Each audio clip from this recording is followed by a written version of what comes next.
we've come to the time at the end of the year when we can look forward to what might be happening next year, what might be happening in the world economy, and perhaps what might be happening in world stock markets.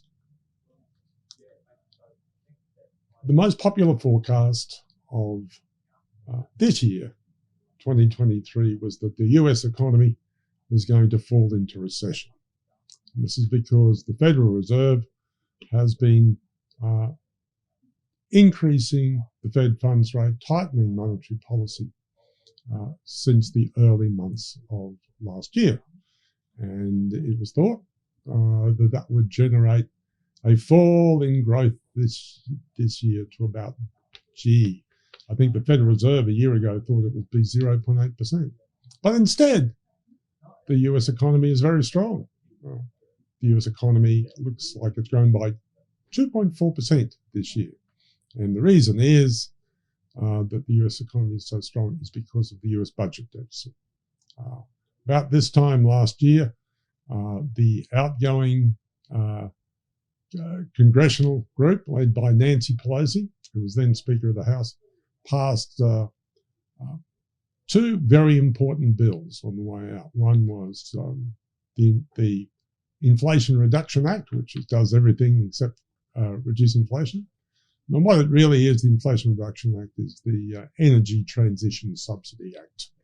And it generates enormous subsidies to manufacturing and people, especially manufacturing of things like electrical vehicles. And interestingly, these subsidies are not only available to manufacture in the US, but they're also available to, say, electronic vehicles being made in Mexico by subsidiaries of US corporations. So it's a lot of money on rebuilding American manufacturing, and particularly in the energy transition sector. And in addition to that, the other big source of spending was what was called the CHIPS Act. And the CHIPS Act was enacted really for fear of China, mainland China taking over Taiwan. And Taiwan's important because almost all of the really important computer chips were made in Taiwan. So now there are very handsome write-offs to making those same computer chips in the US, and that process will go on for the next 5 years. It will take at least 5 years to rebuild the US chips manufacturing industry. And what that means is that this year the US budget deficit increased from 3.7% in 2022 to 8.35% in 2023. Enormous increase in stimulus, and that stimulus continues really for at least for the next 5 years. That budget deficits will continue to run at 7% or so, and that generated growth this year, this first year, of that expansion of 2.4%, way higher than the 0.8% which was expected. Now, next year, the US economy is expected to slow down, and it's expected to slow down to about 1.4%. And the result of that is that inflation will begin to decline. US inflation, which last year was 8%, should be 4.1% at the end of this year and drop down to 2.7% next year. Other countries are decelerating and will achieve falling inflation as well.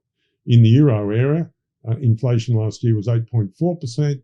It's expected to be 3.3% for this year and fall to 2.7% next year, in sight of the target. In China, well, there was never any inflation anyway, because China was shut down because of COVID. So their inflation was only 0.9% this year and should be back at 1.9 next year. India, inflation's running at just over 4%. But importantly in Australia, Our inflation last year was 7.8% and looks like falling to 4.5% this year and down to 3.5% next year. Now, what's important about that is that our inflation will still be significantly higher than in the US and Europe. And for that reason, we think there's very likely to be one more rate hike in Australia by the RBA when the RBA meets in February. Our growth next year should be 1.8%, and that will compare to 1.2% in still a bit stronger actually. Growth in Australia will be stronger than the euro area, which is 1.2%, and the US, which is 1.4%. But really, with inflation falling, by the end of the next year at least, it should be the beginning of declines in interest rates. And that's probably not a bad thing, not a bad place to start if you want to have a reasonable year in stock markets. But what I want to talk about now is not so much a story of Christmases past, but of economists past. Way back in 1963, Milton Friedman, who was later to win the Nobel Prize, wrote a book together with his wife, Anna Swartz. They wrote a book called The Monetary History of the United States.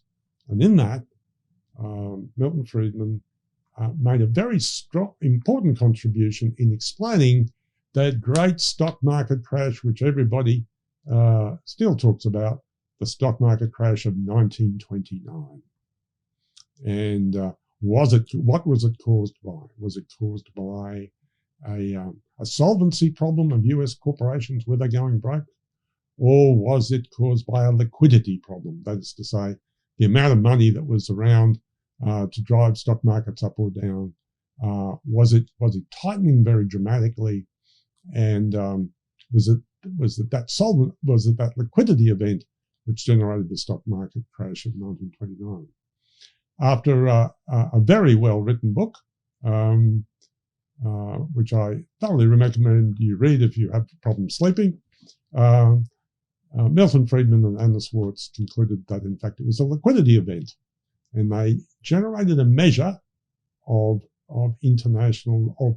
liquidity in the US stock market. And that is the difference between investment-grade bonds and sovereign bonds. The higher the yield of investment-grade bonds, that is to say corporate bonds, relative to US government bonds, the lower and lower the level of liquidity. And so what happened in 1929 is, as that liquidity dried up, corporate yields spiked to very, very high levels relative to government yields. Interestingly, we saw the same thing happen in the financial crisis of 2008, that corporate yields were very, very high relative to sovereign yields. And that generated a liquidity event in stock markets, and that generated the stock market crash in our time of 2008. Okay. Now the important thing, therefore, is that the higher that spread is, the worse the outlook for stock markets. The lower the spread is, the more optimistic stock markets. And now let's look at the slide that we've produced for you of where those credit spreads are. And what we see right now, that the level of those corporate spreads has fallen down to 1.61%, which is significantly lower than the long-term average of 2.2%. So what that's telling us is we are moving to a point of increasing liquidity of money available to US stock markets.